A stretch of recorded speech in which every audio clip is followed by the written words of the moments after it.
Everyone. Today we are going to see what is malware analysis and why do we use malware analysis. Let's get into the details. Before we dive into malware analysis, let's look up what is malware. A malware is a malicious code that is used to perform malicious actions. Remember that behind malware there is usually a human or organization that makes use of its capabilities. Why do we need malware analysis? The count of malware sites and phishing sites has been increasing rapidly. So if we look up the data from 2007 to 2019, it's still ongoing and increasing. Let's move on to the stages of malware analysis. The first stage is fully automated analysis, in which we use tools like AnyRun, hybrid analysis, VirusTotal. These tools automatically generate a report about a malware, indicating IOCs. The second one is the static properties analysis. The third one is behavior analysis, and the fourth one is manual coding. If we move up the ladder, the difficulty of analyzing a malware becomes harder. First, we need to set up a lab. Then VMware is required to set up a lab which provides a virtualization, and we have used Remnux here for analyzing the malware. We're going to observe a specimen srvcp.exe, and with automated analysis we can see the DNS request is going towards irc.mcs.net. It's contacting the host of a United States over port 6667, and we know that 6667 is used for IRC and is basically used by chat servers. Okay, let's deep dive in to the Remnux VM. So I'm using a VMware with a Windows workstation and a Remnux Linux distro. So before moving further, let me share my IP address and network configuration. So I've been using IP address 40.129 in my Linux, and in my Windows I'm using, I'm using 40.128. So if I'm going to ping 192.168.40.129, it's pinging. So they are connected. I can share you the network configuration, a PDF, a quick demo of setting up a lab. Okay, so let's move toward behavior analysis of srvcp.exe. So I'm going to run this file with the administrator privileges and see how it behaves in the memory. So I ran this file.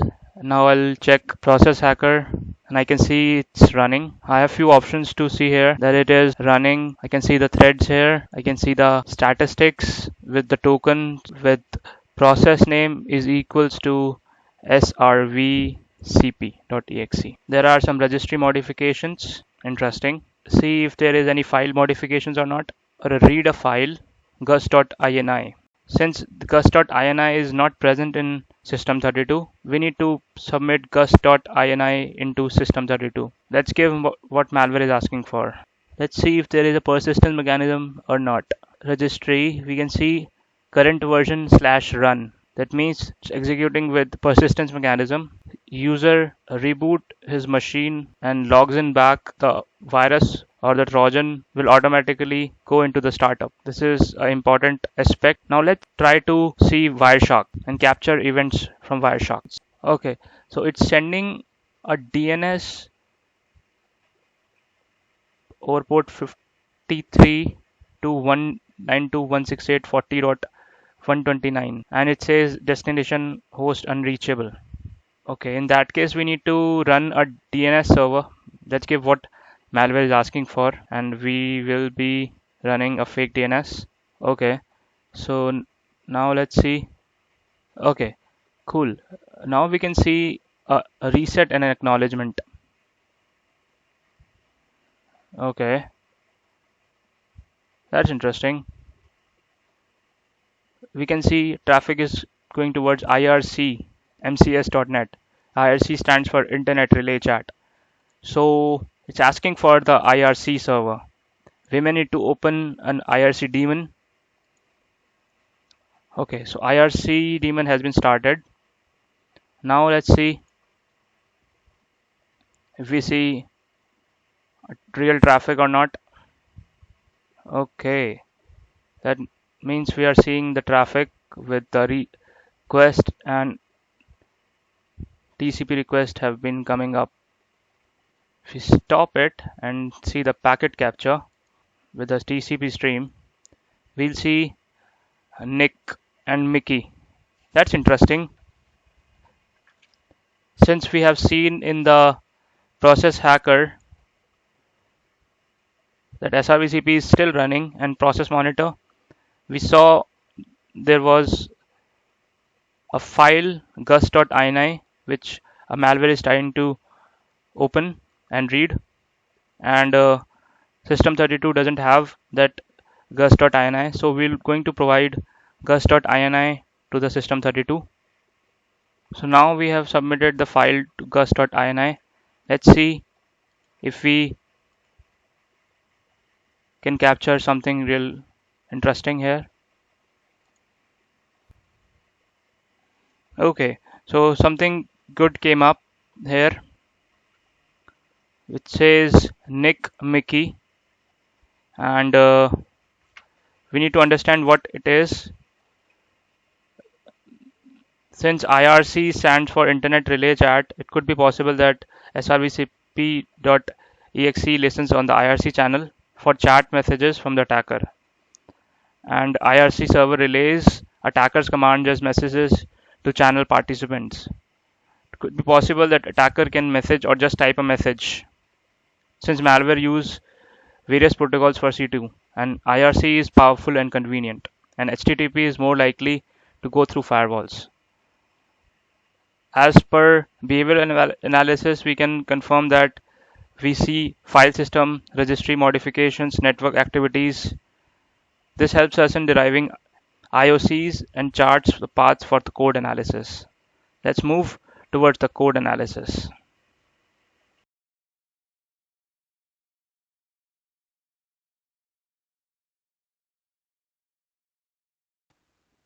For the code analysis, we need to understand two tools. First one is the IDA Pro and the second one is the OLE debugger. So we will be using IDA Pro for disassembling srvcp.exe's code. Now we need to set as portable execution for 80386.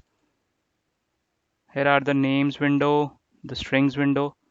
Strings window will help us statically analyzing the malware. We can see it uses service profiler. We can see nick, ping, command, and multiple requests, which is quite useful in analyzing a malware. Let's look into the functions. This is the start function. This is where the program starts. Okay, so there are two frames to look into the analysis. The first one is the simple plain view and the other one is the graphical view. Whichever suits you can use it, and based on the preferences we can set graph as well as normal view. So I use is normal view. Sometimes I use graph view to look into the loops and the instructions, jump instructions. So our first motive is to find the functions. So I'm going to click any of the function. Let's click on this function, and I'm going to see the cross references. With the X you can jump onto cross references, and I'm going to see where this subroutine is being used, how many times. It's being used 11 times. I'm going to select the first one. I can see a push call again and again. This could be an indicative of deobfuscation, because in the comment section we can see strings being encrypted. That's interesting. We can rename this as deobfuscative string just for the remembrance. This is being called again and again. Now we know that these are the strings which are encrypted. We can decrypt it with the Python or Perl. So I decrypted this with the help of Perl, and these are the obfuscated strings.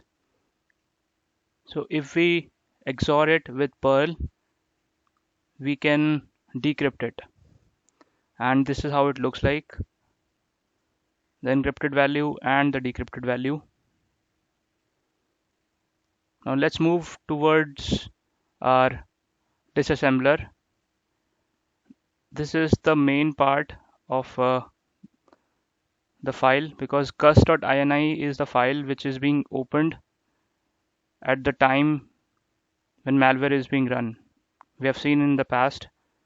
So we need to check what this is and what it contains. Before moving to debugger, we need to see what it does it contain. So I have this gus.ini file. I'm going to see what does it contain. Okay, this is the file, and if I open it, let's see what it does it contain. Okay, that's encrypted text. So this must be decrypted somewhere. We need to see where it is. For that we need to open a debugger, and I think Oli debugger is the one which can really help us, because it is something which can really help us in setting up breakpoints and step through each of the processes. Our motive to use Oli debug is to decrypt the gus.ini contents. So we are going to open srvcp.exe in Oli debug. We are going to names window by pressing Ctrl N, and we will see the file open. fopen is being used. So I'm going to find the references here for fopen. I can see it's being used 4 times. So I'm going to follow this disassembler, and once I run it pressing F9, I can see the gus.ini is being accessed here. Okay, now we need to understand where is it decrypting its contents. For that we need to look up other functions. Okay, I can see scanf, which is used here, and I can see a parameter is being passed with parameter is equals to value. I can see some parsing there. So I'm going to set up a breakpoint and run with F9. Okay, now I'm able to see the content. Nick is equals to Mickey. So the parameter is equals to value. I believe everyone has used C programming and used scanf function. It is pretty much similar to that function. So similarly, we can find the contents of encrypted gus.ini, and we can use breakpoints and find the decrypted text. This is how it looks like. The Trojan uses nickname Mickey, and the channel used by the Trojan is Mikeb with a key called soup. It makes netcons to these domains over port 6666.